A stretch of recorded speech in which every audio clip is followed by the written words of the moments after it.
nggih aja dadi masyarakat togel. Soal togel ngoten mawon nggih. Niku riyen niku zaman Huawei niku lho. Wonten tiyang niku duwite kari 800.000. Wah, iki kudu menang saiki iki. Bola-bali kok meleset terus. Kudu menang. Tekok wong piye ben menang. Dateng tiyang, "Kang, aku tak tuku lotre piye carane menang?" Ngene tak kandhani ya. Kowe roh ora? Dalan nyar sing njaba kutha kae. Outering. Yo, konone pucuk ya ning kretek nyar. Roh? Nggih, yo. Lah ning kono pinggire kreteke ning kali, eneng wit doyong ning kali. Lah ning kono kowe semedya kok ora metu danyange.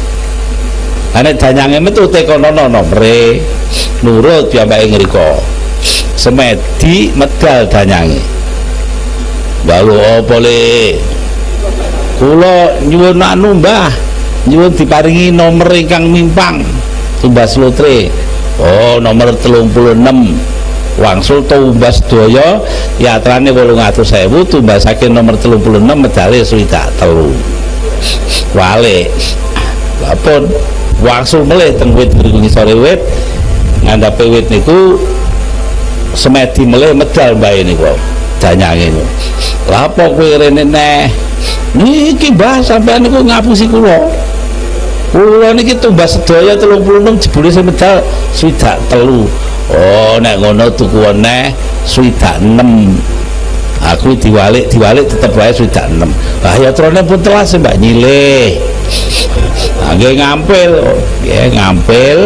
Akhirnya oleh neh 1.700.000 tumbas swidak 6 telas daya ditumbas medal 99 wale jebule diwalian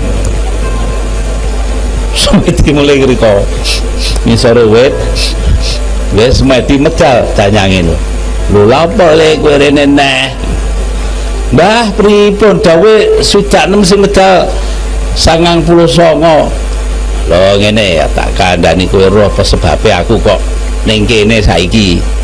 Lha napa Mbah? Lah aku biyen kaya kowe ngono terus kleru wae semedi akhire kendat ning wit iki.